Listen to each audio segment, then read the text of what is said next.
Louvado seja Deus. Amém ou não amém, igreja? Graças a Deus. O tema que temos para esta tarde é a morte de Jesus. A morte de Jesus. Sua importância para a humanidade. A morte de Jesus e sua importância para a humanidade. A morte de Jesus e sua importância para a humanidade. A morte de Jesus e sua importância para a humanidade. A morte de Jesus e sua importância para a humanidade. Vamos dividir em duas partes. Vamos colocar a morte de Jesus. Pode ser? Escreve aí, por favor, a morte de Jesus. Mateus 27, versículos 50 a 51. Mateus 27, versículos 50 a 51. Mateus 27. Alguém já chegou? Versículos de número 50 a 51.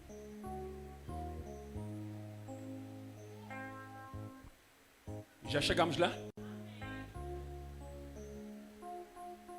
E Jesus, clamando outra vez com alta voz, entregou o Espírito.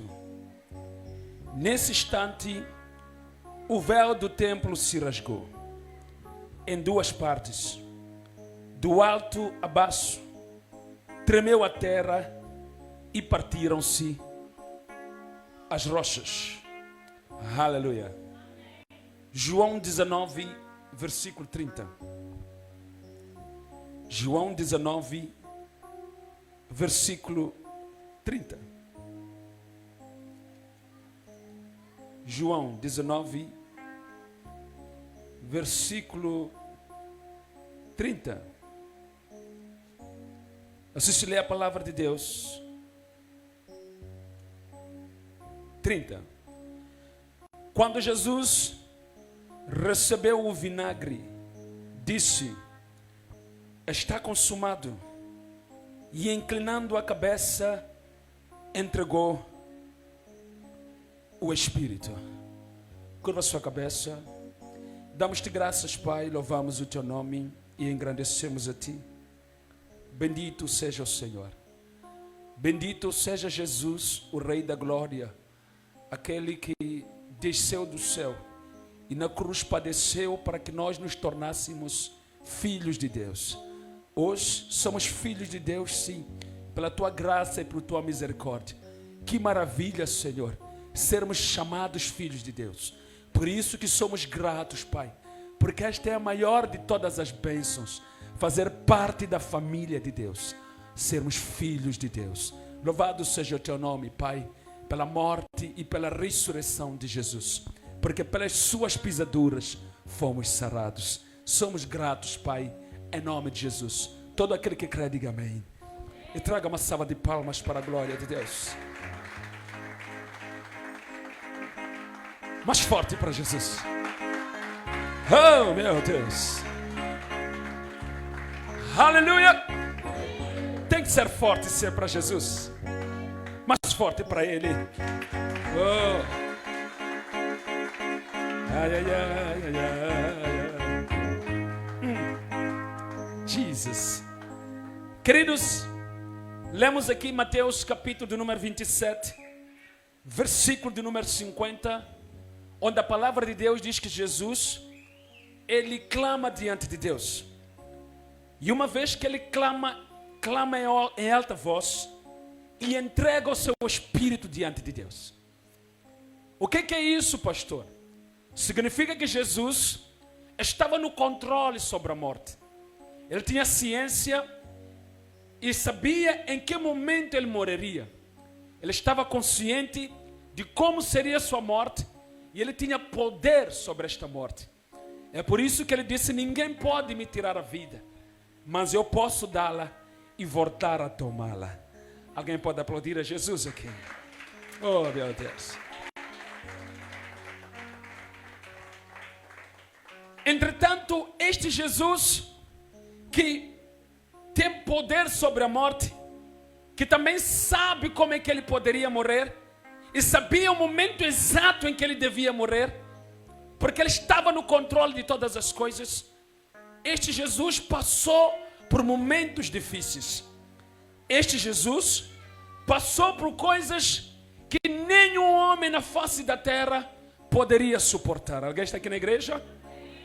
A Bíblia diz que na noite em que Jesus está em Getsemane, orando, veio Judas com os principais sacerdotes, assim também como os seus soldados. Chegando aí, prenderam Jesus. E tendo prendido Jesus, diz a palavra de Deus, levaram Jesus para um julgamento perante o Sinédrio. Quando o Sinédrio julga Jesus, diante dos sumos sacerdotes, permanece quieto. Perguntam para ele: és tu o Messias? És tu o Cristo que havia de vir? Então Jesus responde: tu mesmo o disseste. Então os homens rasgaram as suas vestes e esbofetearam Jesus. Não só porque ele confirmou que era o Messias, mas porque ele disse: certamente que vocês verão o Filho do Homem vindo sobre as nuvens. Oh, meu Deus, alguém ainda está na igreja? Vocês verão o Filho do Homem vindo sobre as nuvens. O sumo sacerdote disse: blasfêmia.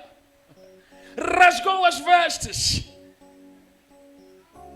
Mas ele não entendia o plano da salvação. Ele não entendia o plano do resgate. Todos aqueles que viveram no tempo de Jesus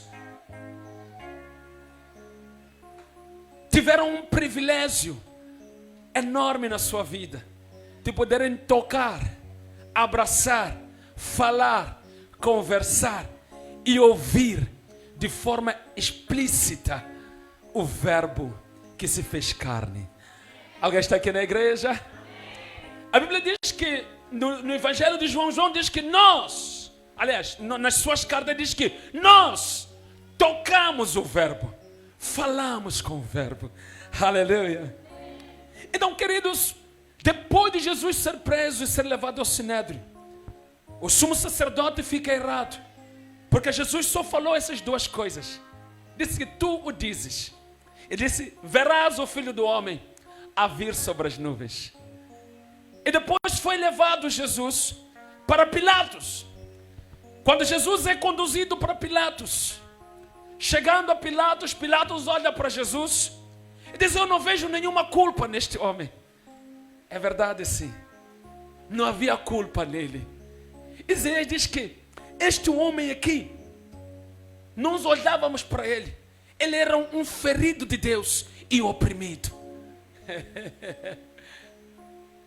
Não havia culpa. Ele era oprimido não pela sua culpa, diz Isaías, mas pelas nossas transgressões.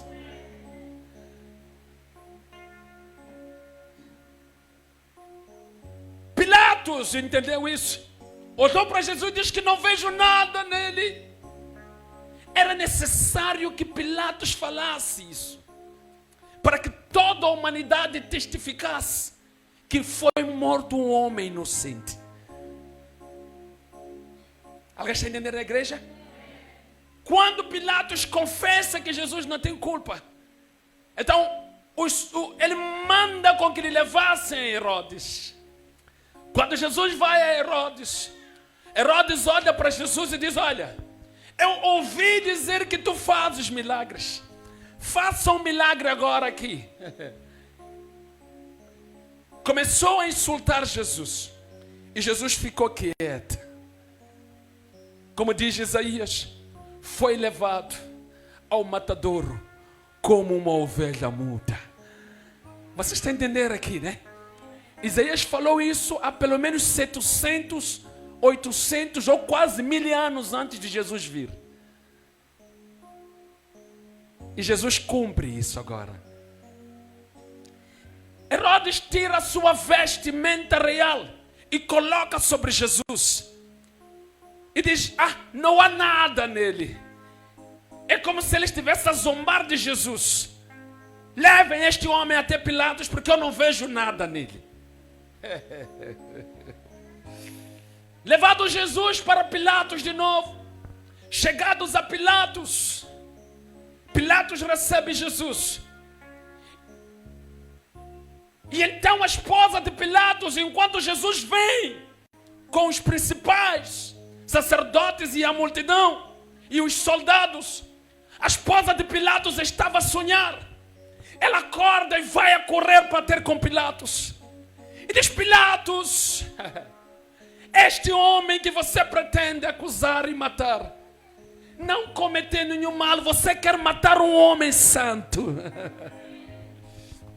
Por que eu não consegui dormir, Pilatos? Eu tive um sonho que me incomodou. Este homem é inocente. Ainda está alguém na igreja? Então Pilatos, aquilo mexeu com ele. Jesus estando ali diante de Pilatos, Pilatos pergunta para o povo, porque naquele tempo era possível, quando chegasse o período da Páscoa, por que nós sabemos que Jesus morreu mais ou menos nesta data? É porque coincide com a Páscoa. E no relato bíblico está escrito que no período da Páscoa, este homem, ou os soldados romanos, ou na tradição judaica, era necessário se libertar um criminoso. Então, Pilatos, por obrigação da lei, tinha que libertar alguém. Alguém está aqui na igreja? Então Pilatos, depois da mulher lhe dizer que Jesus é inocente, Pilatos manda trazer uma bacia. Mas antes dele lavar as mãos, ele pergunta para o povo, querem que eu solte a quem? Porque vocês têm o direito de receber um desses vossos irmãos judeus aqui. Querem que eu liberte Barabás ou o Cristo? O povo disse, não liberte Cristo, liberte Barabás. Está alguém aqui na igreja? Por quê, pastor? Porque se libertarem Barabás, se libertarem Cristo, o sangue de Barabás não vai salvar ninguém. Barabás não pode morrer naquele dia. Aquele não é o dia de Barabás morrer, mas é o dia daquele que é remir o mundo com seu sangue. Alguém ainda está na igreja aqui? Não pode. Era preferível morrer mais outras pessoas, mas no lugar de Cristo, Barabás não pode morrer. Ainda tem alguém na igreja?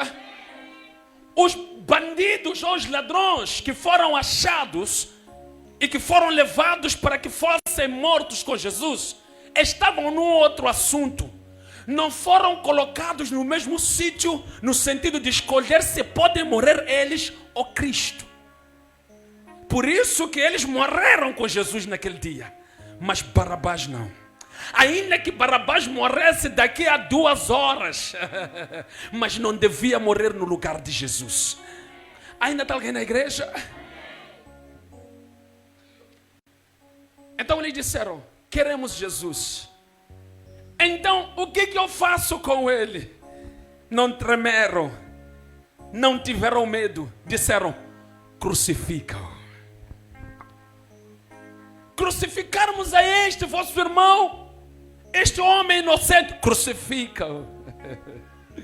Pilatos mandou trazer a bacia, lavou as mãos, estou limpo deste sangue inocente. E mandou açoitar Jesus. Levaram Jesus e foram açoitá-lo. Meus irmãos, nós aqui, neste tempo, não temos ideia de como é que os romanos açoitavam as pessoas. Você pode ler ali, açoitaram, açoitaram, açoitaram. É tão bonito, até o português é muito bonito.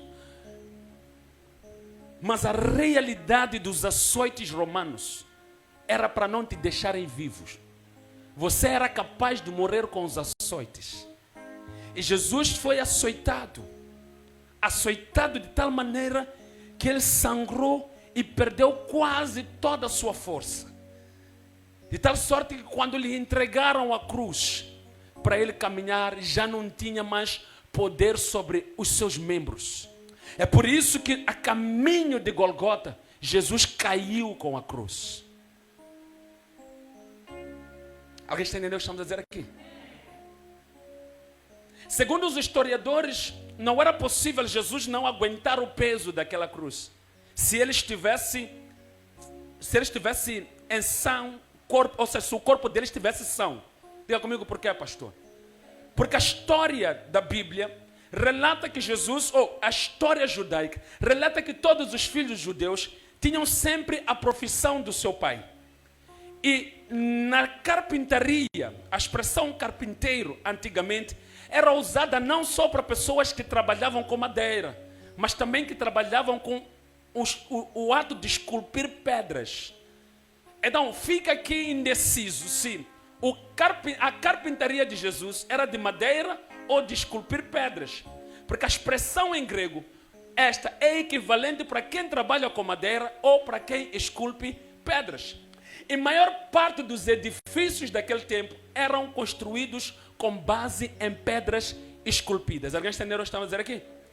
Então, meus irmãos, os historiadores tendem mais a dizer que este ato de trabalhar com arte de carpintaria para Jesus inclinava-se mais ao ato de trabalhar com as pedras, porque era o que mais se fazia em Nazaré. Olha como é que eles chegaram à conclusão que eram pedras. Porque em Nazaré, a maior parte das pessoas trabalhavam com esculpir as pedras, não com a madeira. Então eles chegaram a essa conclusão. São coisas que apoiam ao estudo bíblico. Amém ou não amém? É necessário. A história também acompanha os atos bíblicos. Alguém está entendendo isso? Então, observe aqui.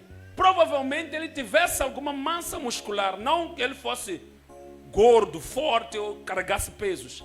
Mas a estrutura óssea dele, o corpo dele, já devia estar bem treinado e preparado para carregar coisas com algum peso significante. Alguém está entendendo isso?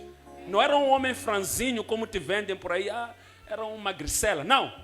Ele trabalhou, é por isso que Isaías diz que ele era experimentado em trabalhos. Jesus era o quê? Experimentado em trabalhos. Ou seja, ele trabalhou.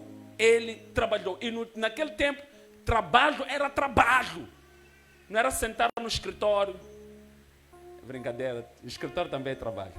Aleluia. Alguém está na igreja aqui? Estão entendendo, meus irmãos? Então, observem aqui. Jesus cai com a sua cruz, enquanto ele vai a Golgota. E um homem de Cirene, que é uma das regiões norte de África, ele ajuda Jesus a carregar a cruz. Chamado Simão, este homem, de Cirene. Ajuda Jesus a carregar a cruz. E tendo ajudado Jesus a carregar a cruz, chegados a Golgota, Jesus é colocado ali e é levantada a sua cruz depois de terem pregado as suas mãos. Não temos nada ilustrativo aqui, mas os irmãos irão perceber o tamanho dos pregos que entraram nas mãos de Jesus. Porque para além do prego furar a mão dele, tinha que furar uma estaca mais ou menos de um tamanho disto aqui. Então, aquele prego tinha que entrar daqui, passar daqui e passar uma madeira que é mais ou menos isto, ou o dobro disto. E depois, para chegar aqui atrás, pregarem para se dobrar.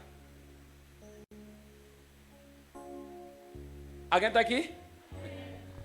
O tamanho do prego e a sua grossura, a sua dimensão. Na mão de um homem e nos pés de um homem. É por isso, meus irmãos, toda vez que eu penso em me desviar, eu lembro-me desta morte. Não posso vender isto. Alguém está aqui na igreja?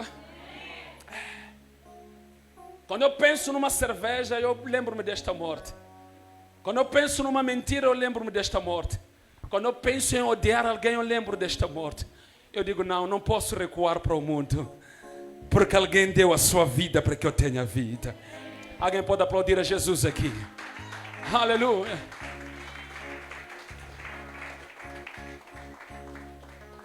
Meus queridos, chegados a Golgota, colocam Jesus na madeira. Esta madeira tem que ser levantada. A cruz tem que ser levantada.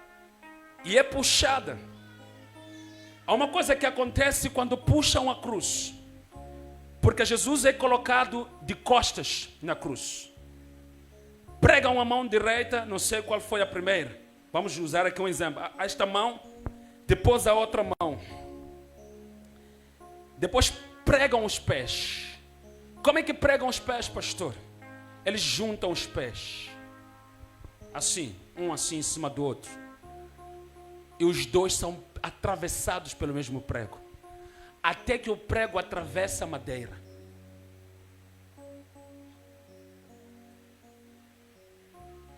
Depois disso, colocam 2 cordas sobre as pontas da cruz. E escavam ali no lugar onde a cruz vai ser cimentada. Uma pequena cova é colocada. Perceba o movimento que Jesus vai fazer. Que a cruz há de dar e Jesus vai fazer. Quando a cruz é levantada, para ela ir se apoiar na cova, há um movimento de ida para frente, para trás.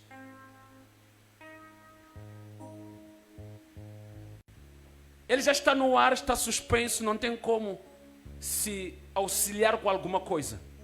O movimento vai ser este. E esta região dos... Como é que chama isto aqui? Em português? Como é que chama? Como é que chama aqui? Mapapo, né? Dos mambos. Das costelas, né? A irmã está dizendo é mbambo. Ok. Esta região das costelas sofre porque ele precisa de esticar o seu corpo para frente para poder continuar a respirar. A dor é tanta. Normalmente as pessoas podiam ficar 24 horas penduradas na cruz, ou pelo menos 3 dias, se possível. E se vissem que a pessoa está a resistir à morte, era quebrado os seus ossos. Jesus está na cruz, como nós lemos aqui em Mateus. Contamos a história para chegar aqui. Jesus está na cruz. Ele diz, tenho sede. Quando ele diz, tenho sede, um soldado romano pega na sua lança e coloca uma esponja. Pega naquela esponja e mergulha no vinagre. E coloca na boca dele. Quando Jesus sente que aquilo é vinagre, ele rejeita. Irmãos, não existe uma morte mais humilhante que esta. Diga comigo por quê, pastor? A esponja que o soldado romano usou para dar o vinagre a Jesus para tomar, era uma esponja que era usada na higiene pessoal. Os soldados romanos, quando viajassem de um lugar para outro, portavam consigo uma pequena esponja para poderem fazer necessidades maiores e se limparem, depois lavarem com vinagre.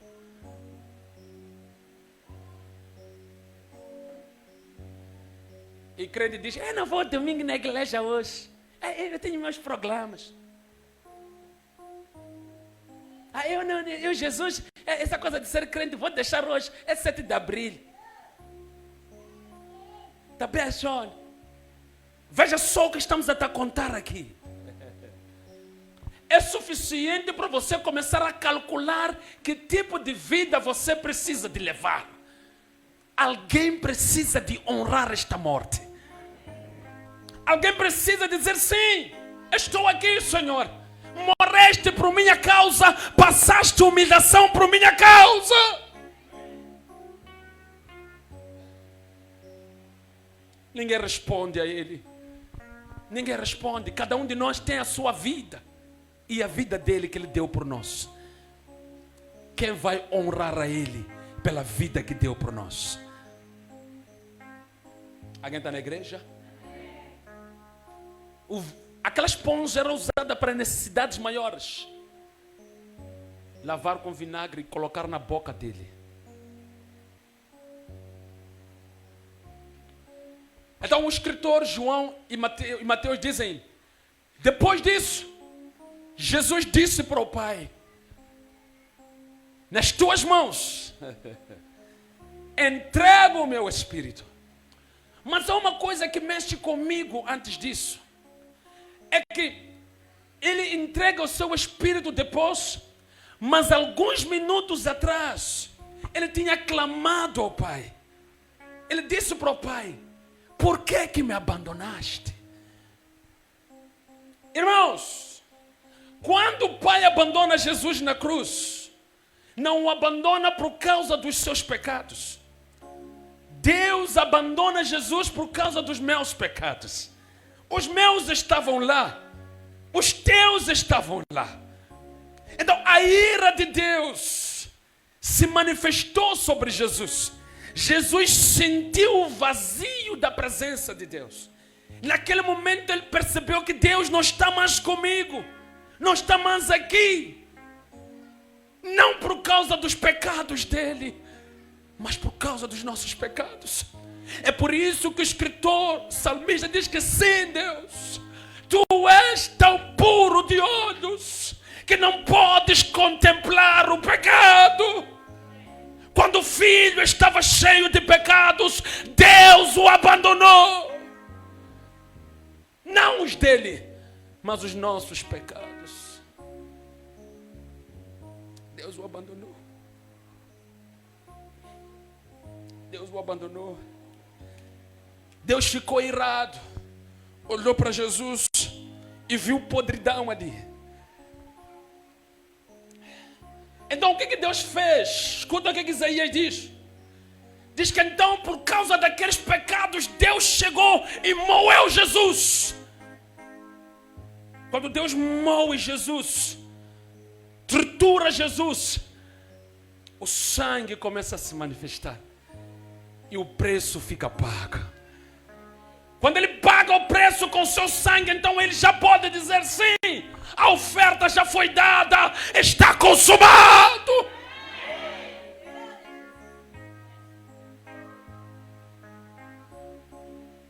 Deus moeu o seu filho, e quando moe o seu filho, consuma-se tudo, porque a oferta já foi dada, o sangue se manifesta. Ah, pastor, mas ele já tinha sido batido. Ainda não tinha vertido o sangue, sim.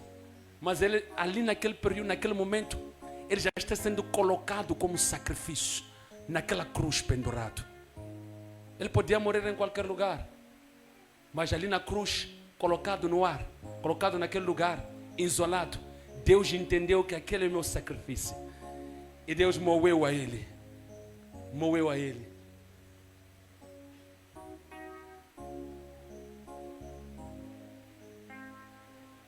E Jesus disse: diante de ti entrego o meu espírito.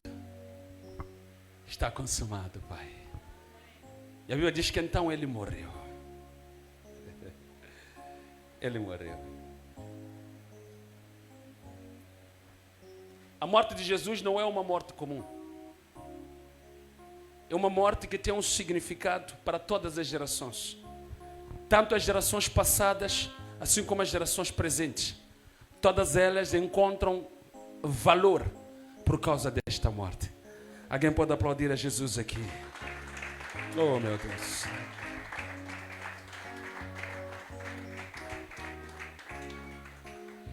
Maria chorava aos pés de Jesus. Aqui temos mães aqui.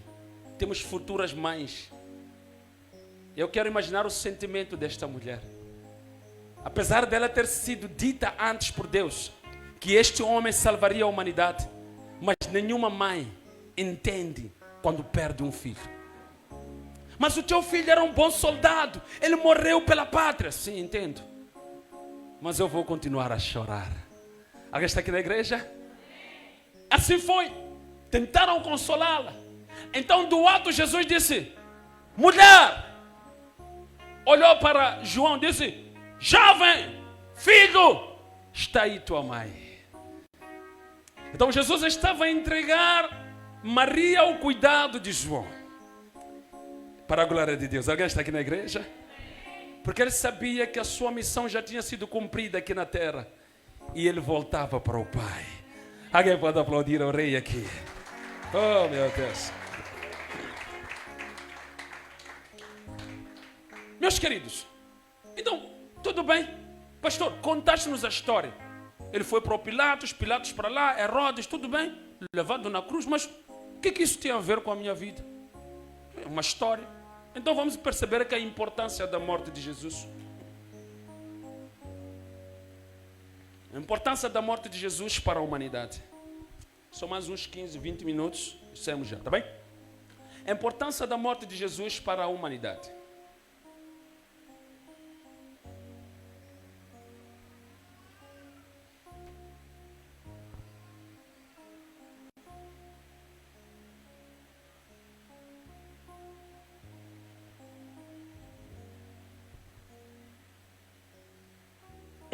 Tomar o lugar que cabia a nós como pecadores. Tomar o lugar que cabia a nós como pecadores. Ou seja, aquele lugar que cabíamos nós. Ele chegou, tomou aquele lugar para ele. Nós já não cabemos ali. É por isso que eu fico espantado quando um crente volta para o pecado.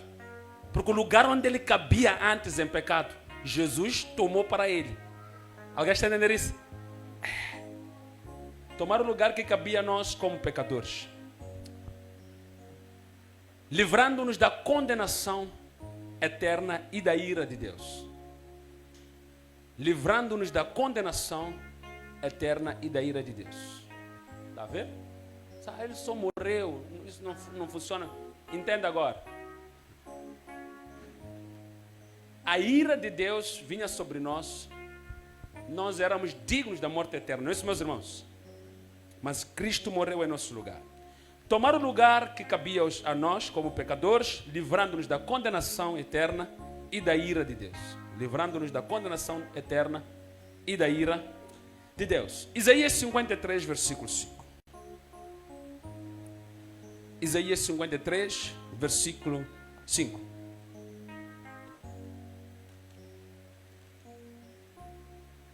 Isaías 53, versículo 5.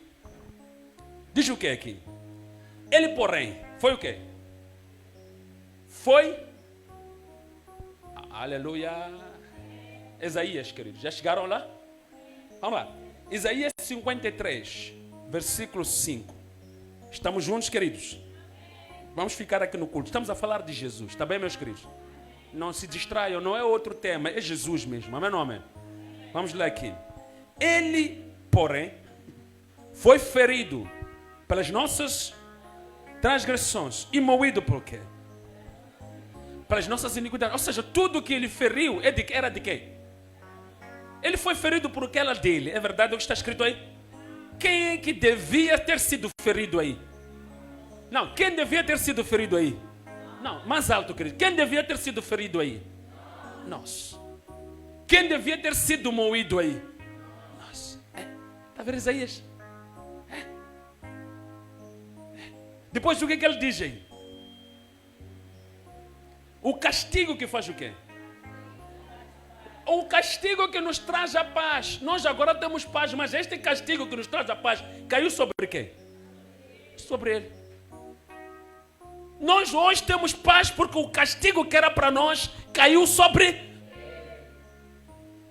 Hoje conseguimos fazer o culto com micro, com piano, dançar aqui como aconteceu, porque aquilo que nós merecíamos caiu sobre. Meu Deus!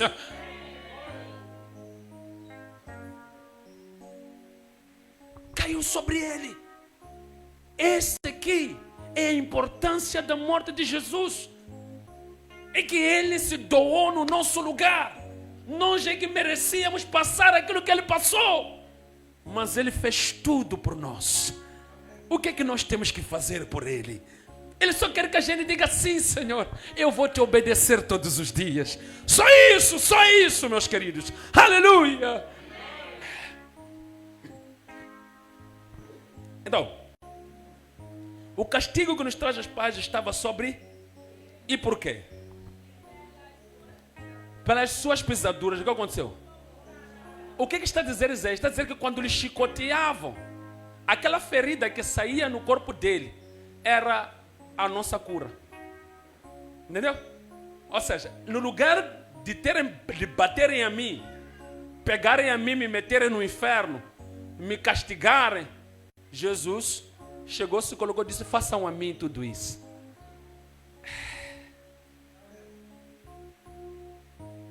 Pela dor dele, eu encontrei cura. Pela dor dele, eu encontrei salvação. Pela dor dele, eu encontrei restauração. Alguém está aqui na igreja? Aqui está. Aquele grupo que ama Jesus veio aqui hoje. Aleluia. Primeira carta de Pedro, no capítulo 2, versículo 24.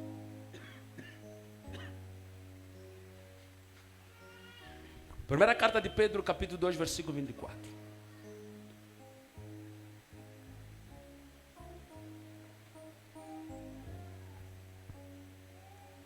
Capítulo 2, versículo 24. O que é que diz Pedro aí? Levou o que ele? Levou ele mesmo em seu? O quê? Os nossos pecados. Fez o quê?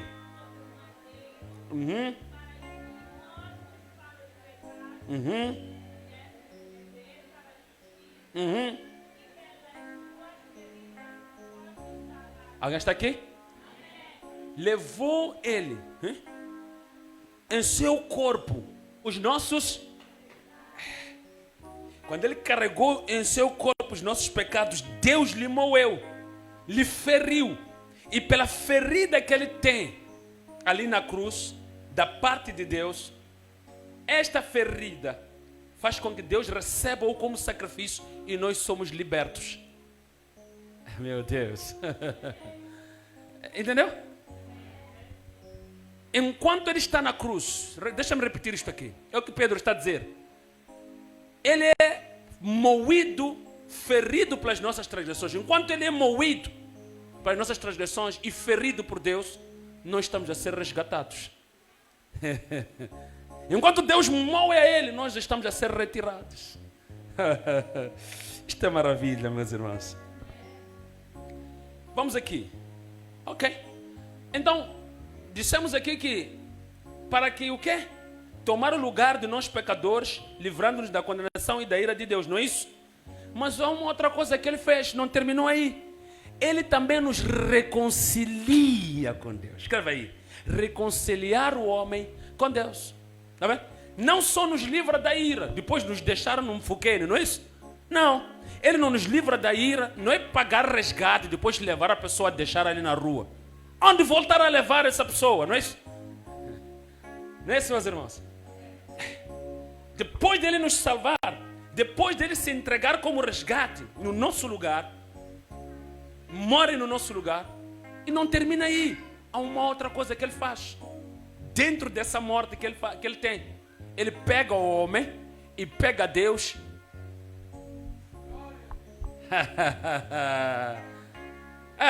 Alguém ainda está aqui? É por isso que Mateus e João dizem que depois que ele terminou de falar isso diante de Deus, o véu do templo se rasgou. É ali onde acontece a reconciliação. Porque o Deus que antes era visto por meio de uma cortina e muito distante dos homens, agora todos podemos aproximar diante dele. Agora todos podemos ter acesso a ele, porque isso é reconciliar. Antes havia uma cortina, uma separação, uma barreira, mas agora já não há barreiras, porque por meio de Jesus fomos reconciliados com Deus. Está alguém ainda na igreja? Então vamos ouvir o que é que vai dizer aqui, segunda carta de Paulo aos Coríntios. Escreveu aí, reconciliar Deus com os homens, não é isso aí? Ou o homem com Deus, já escreveu? Segunda carta de Paulo aos Coríntios, capítulo 5, versículo 19. Diz o que aí? E ele mesmo faz o quê? Primeira carta de Paulo aos Coríntios diz o quê? Capítulo 5, versículo 19. Diz o quê? Isto é, que Deus estava em quem? Fazendo o quê? Reconciliando o quê? Reconciliando consigo mesmo o quê? O mundo. Reconciliando consigo mesmo o mundo. Deus estava em Cristo reconciliando consigo mesmo o mundo.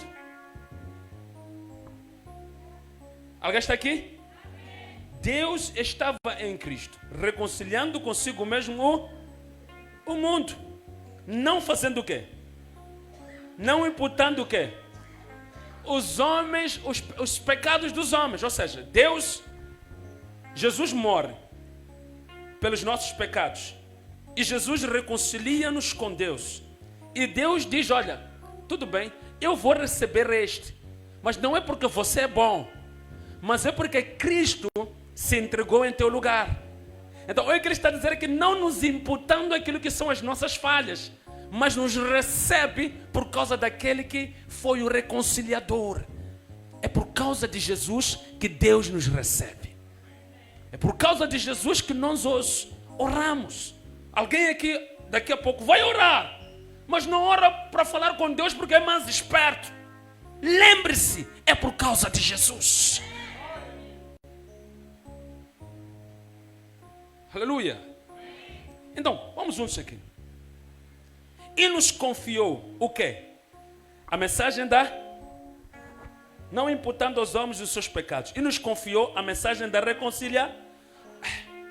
Reconciliou-nos com Deus, etc. Depois disso, ide também e pregue este evangelho que salva as pessoas. Alguém está aqui?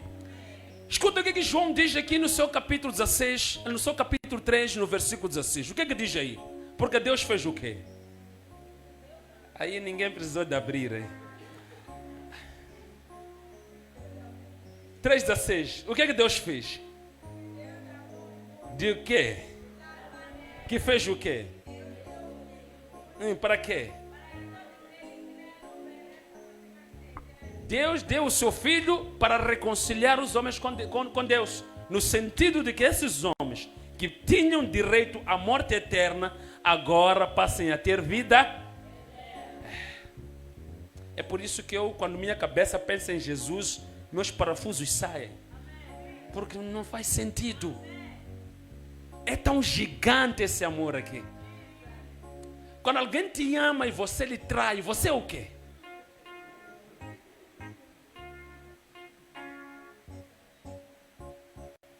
Alguém te ama tanto e você trai essa pessoa. O hino é. Vamos ao Gino. Conhecem essa algineta, né? Ok, vamos aqui. Palavra de Deus.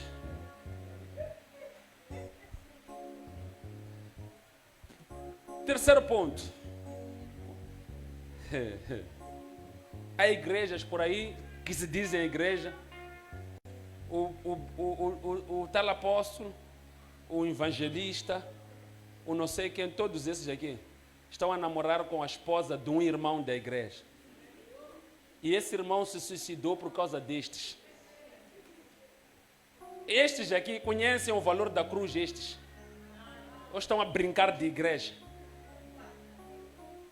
Ainda que te digam, escuta isto aqui, você que quer servir a Deus, ainda que te digam que você está parado no tempo, não faz propaganda, não se vangloria, não aparece, não sei o que quer, não simula coisas, é melhor não simular nada, continuar a pregar Cristo.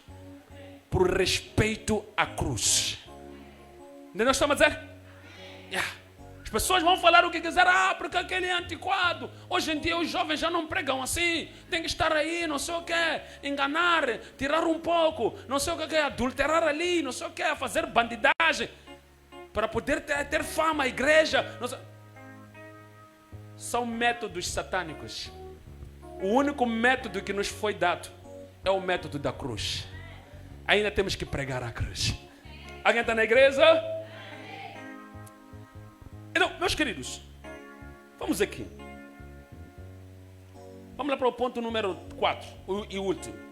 Diz aqui. Está vendo? Dissemos que, não se vê? É ponto 3, né? Muito obrigado. A importância da morte de Jesus para a humanidade. Lembram, né, que dissemos isso? Então estamos a enumerar os pontos. Vamos aqui. Dar-nos vitória.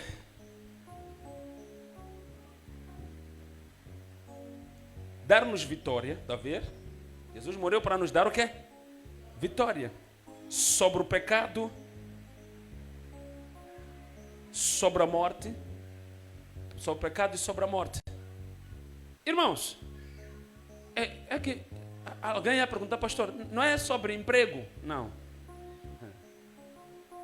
Acho que alguém ia dizer, pastor, ainda falta essa parte. Não é sobre ir dormir amanhã acordar com a conta bancária cheia. Ninguém duvida dos milagres de Deus. Mas os milagres de Deus nunca devem ser colocados ao mesmo nível com a salvação.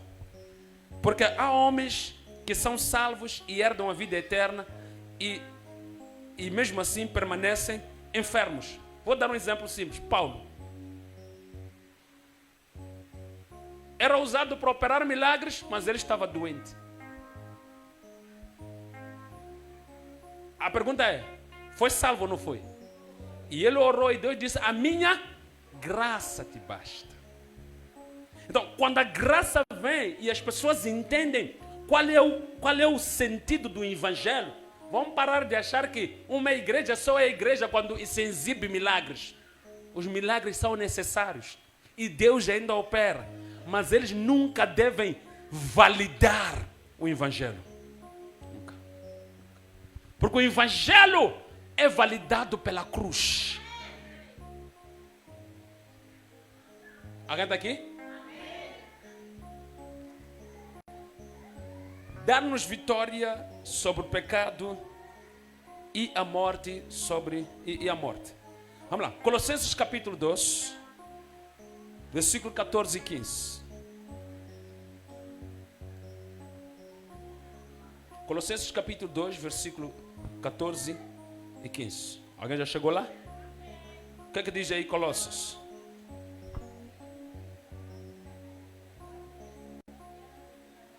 Sabendo? Havendo riscado a cédula, que fez o quê? Que era contra nós. O que é que ele fez? Ou seja, havia uma cédula que era contra nós. Nós todos aqui, a Bíblia diz em Romanos, porque todos fizeram o quê? Vamos lá, mais alto. Porque todos fizeram o quê? E destituídos estão do quê? Então, como nós estávamos longe e havia uma cédula que dizia, vocês estão condenados. Jesus chegou e pegou aquela cédula e fez o quê? Pegou a cédula e fez o quê? Naquela cédula, meu nome era filho de Satanás, filho do pecado, filho da ira. Jesus disse, já não se chama assim.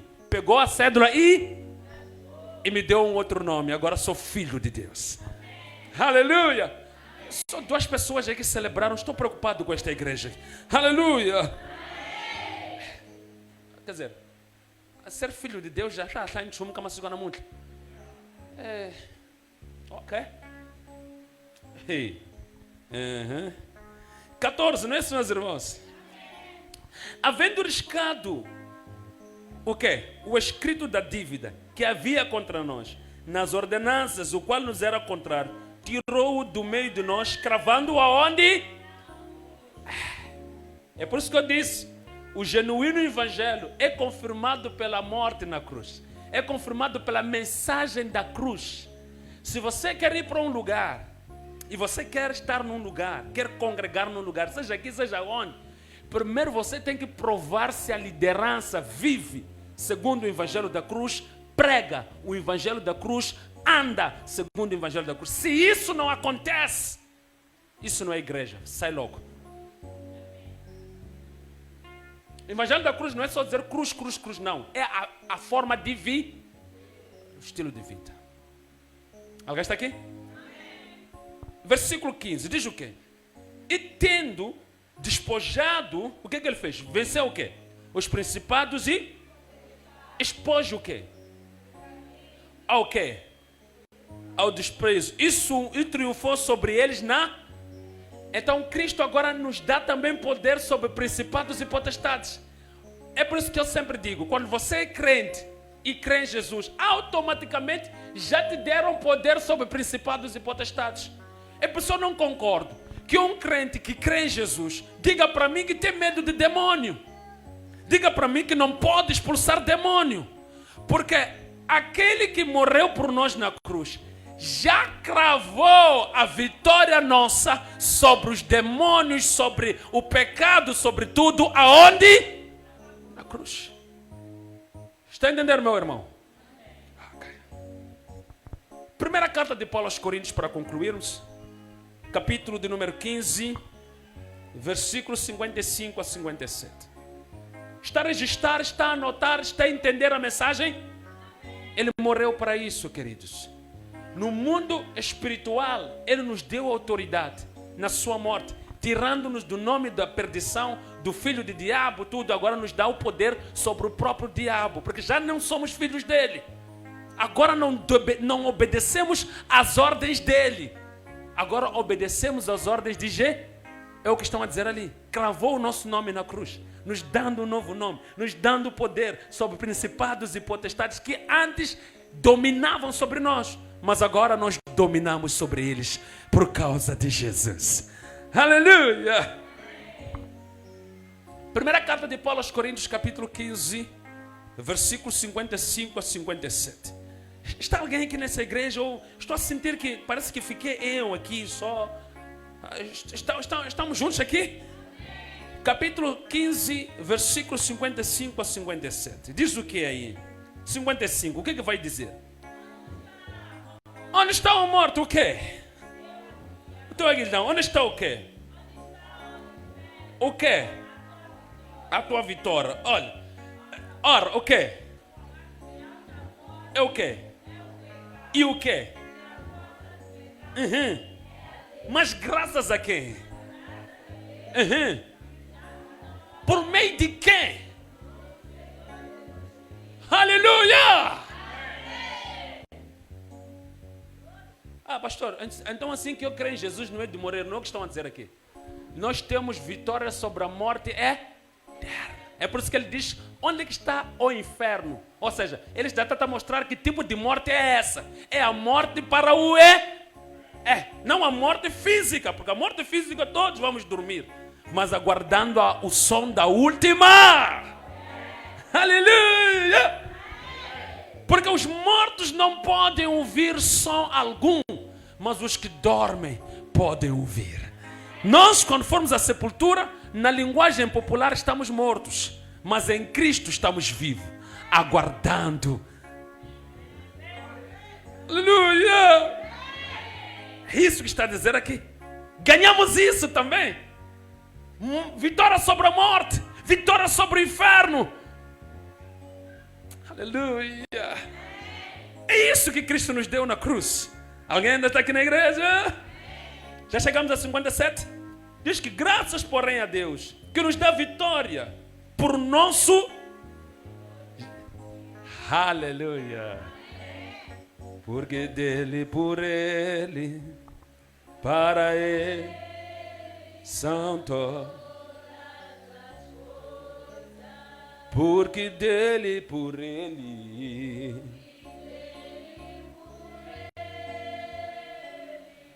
para ele, santo.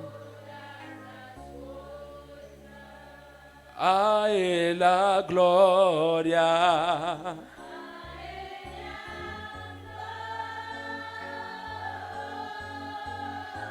A ele a glória.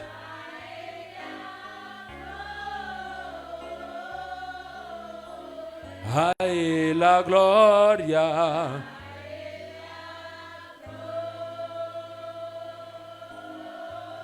Para sempre, amém. Aleluia. Vamos nos colocar de pé. Vamos agradecer a Jesus.